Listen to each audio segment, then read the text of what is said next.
The repair bay doors screeched open at 300 hours and Eli Grant looked up from the plasma welder in his hand, annoyed.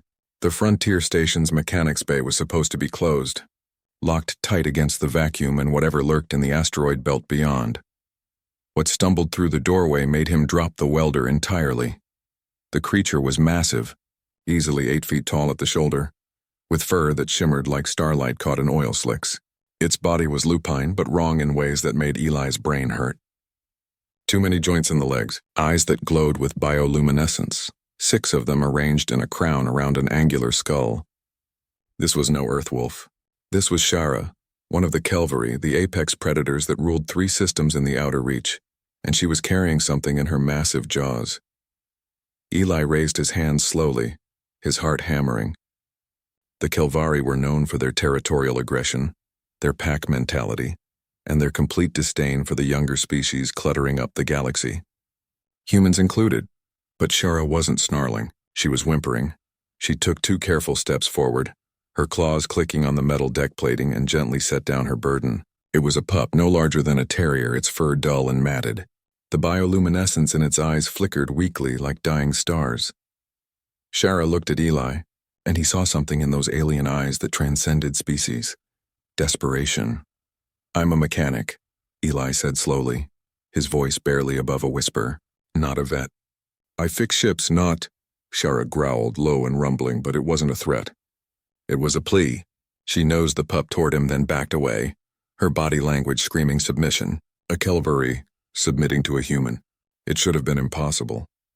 Eli knelt beside the pup, his hands shaking. Up close, he could see the problem.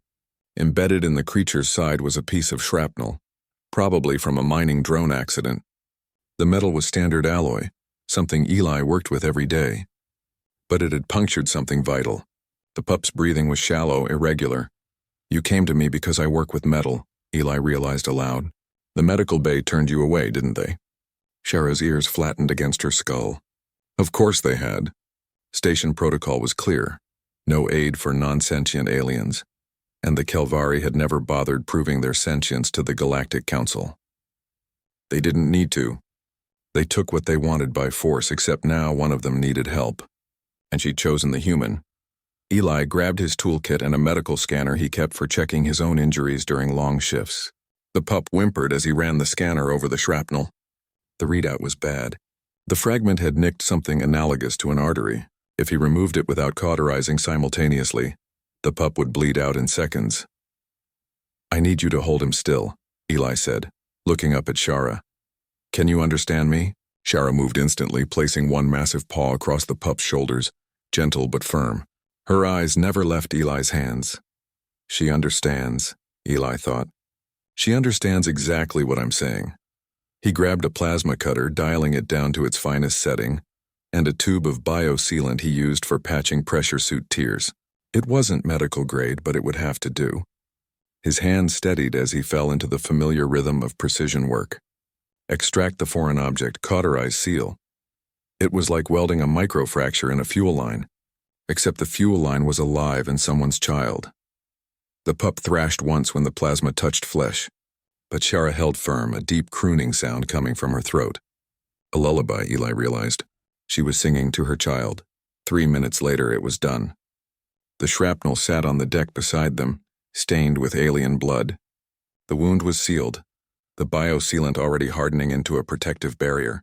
The pup's breathing evened out, and the light in its eyes grew stronger.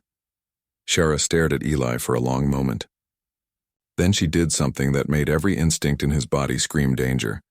She lowered her head and touched her nose to his forehead. The gesture lasted only a second, but Eli felt the weight of it.